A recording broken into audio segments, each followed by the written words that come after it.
Hi, it's Taylor Heaton with Mom on the Spectrum, and this is another unedited video. Today I'm going to be sharing 27 things that instantly dysregulate me as an autistic adult.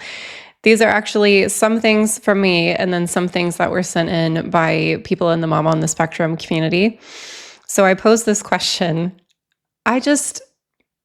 Okay, if hangers, like clothes hangers, get tangled up in any way, like if I'm out at a store and trying to flip through clothes and the clothes hangers get tangled, or I'm trying to hang up some clothes and the clothes get tangled, it's like a switch flips in me and it doesn't make any sense. I'm extremely frustrated. I'm overwhelmed. And so I posed this question to my community. I was saying, does anybody else have these types of experiences? Am I the only one? And there were a lot of responses that came in. So a lot of them made me laugh. A lot of them are also, kind of sad and heartbreaking, the things that we put up with and the way that things affect us on a daily basis that other people may or may not know about. So I want to share those with you today. And if you're interested in joining the community so that you can share your own ideas and hear from other people, I'll put a link in the description. You can try it out free for 7 days. I love my community so much. Currently, there's over 200 of us. There's people sharing things all day, every day. It's wonderful. Okay, so the first thing is, we have different categories. Okay, so the categories we're covering today are surprise tasks or schedule changes, unexpected social contact, overwhelming or invasive noise, sensory mismatches, disrupted routines or environments, communication breakdown, and body awareness and safety. So let's jump in. The first one, surprise tasks or schedule changes. Number one, being asked to do something off the cuff before mentally preparing. Definitely dysregulating. The second thing, impromptu changes to the workday plan or routine. Also being told we'll leave at blank time and that time passes with no follow through. I know my kids, I have to be really careful because if I say we're leaving in 15 minutes, my son will be like, okay, at 3:47, we're walking out the door. And then if we don't, it's very upsetting. I get it. The next one is someone inserting urgency while you're finally getting into a task. So you've created the space to start doing something and then somebody's like, no, we have to do something else now. Very upsetting. Okay, now we're into the next category, the unexpected social contact. Someone ringing the doorbell unexpectedly. For me, this is immediate panic. I don't know why. It's like, it's such a disruption and it's always unexpected, right? I mean, even if you expect somebody to come over to your house, you've invited them over for dinner or whatever, you don't know exactly when they're going to be there. And then during the day, if someone rings my doorbell, it's happened before, like when I'm running a meeting or something, and my heart just leaps through my chest. And then it takes a while for me to come down from that. It's like, oh my gosh. And it feels so personal. Like somebody is at my house. What do they want? Okay, the next one, people stopping by unannounced, even if they're known to you or loved by you. Please announce yourself, or let's make a plan first, right? Seeing or hearing people from the safe zone of your house. Oh, this is so good. So the safe zone of my house would be my closet. So that's Taylor space, and it's sacred Taylor space. And if I'm there, I can kind of block out my world. But more often than not, I'll close my so it's my bathroom, and then there's like a closet in my bathroom. I'll close my bathroom door, and then I hear, Mom. Very dysregulating. Okay, the next one is being touched unexpectedly or by someone outside of your trusted circle. Immediate dysregulation for sure. That was one that came up a lot in the private community. Okay, the next section is overwhelming or invasive noise. So loud music from neighbors or cars, especially at night. Leaf blowers, yes. Ongoing mechanical noises like fans that trigger tinnitus. So that was another thing that people brought up, was dealing with tinnitus when there's unexpected noises. Layered sound environments, so like restaurant noise, clinking, background music. I know for me, if I'm trying to have a conversation and there's background music or music, the same thing. Like if there's music going, I'm always aware of the music, and a lot of times I'll be like moving or singing along to the music, and it's almost impossible to pay attention to what the person in front of me is saying.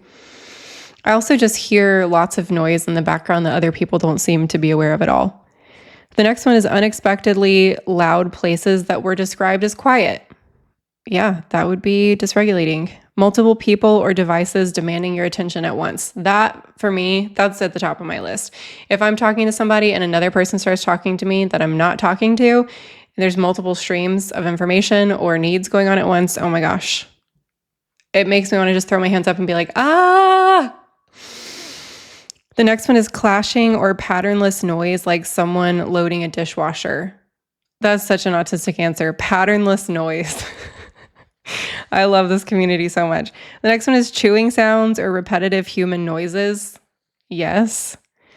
Okay, now we're into the next category of sensory mismatches.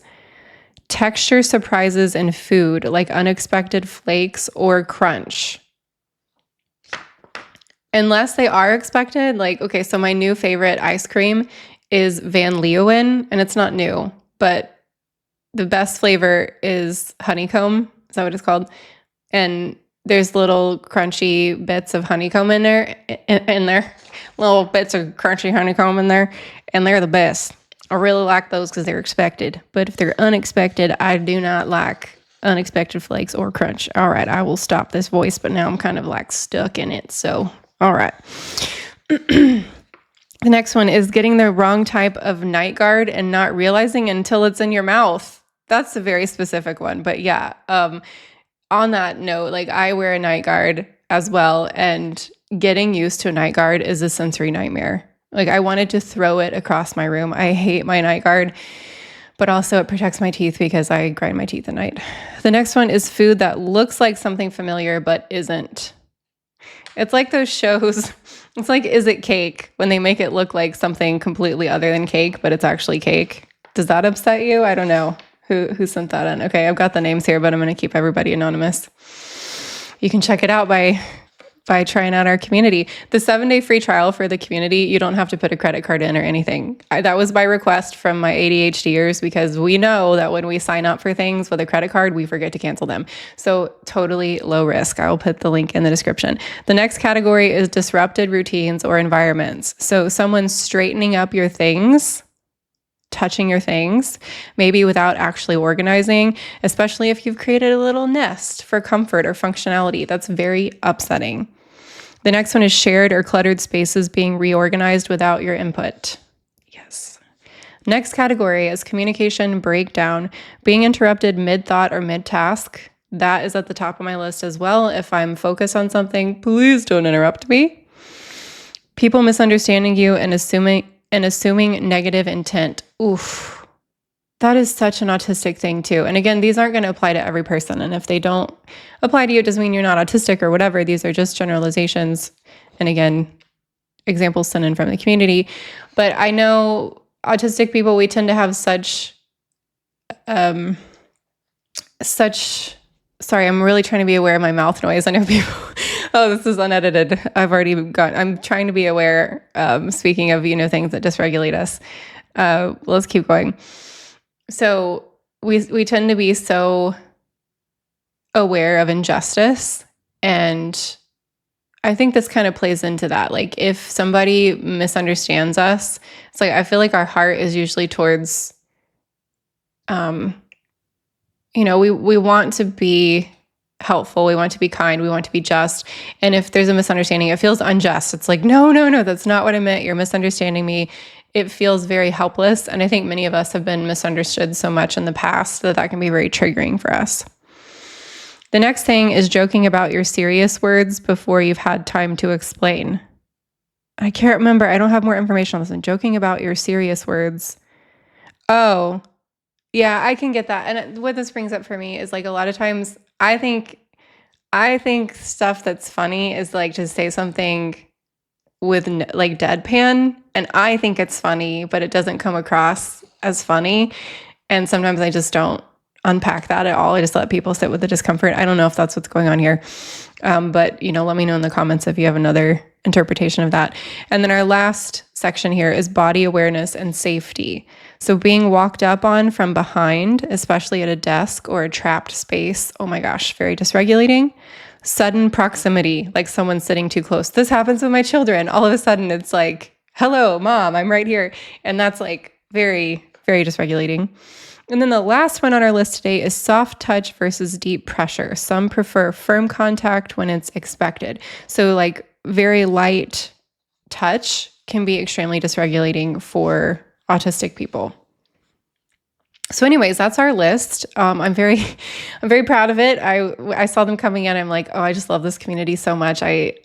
Some of these things I would have never been able to put into words, but I'm like, I see it. And then I'm like, me too.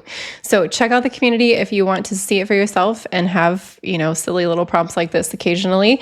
Thanks so much for watching. Please like the video if it was helpful to you, subscribe to the channel, and I will see you in the next video. Bye.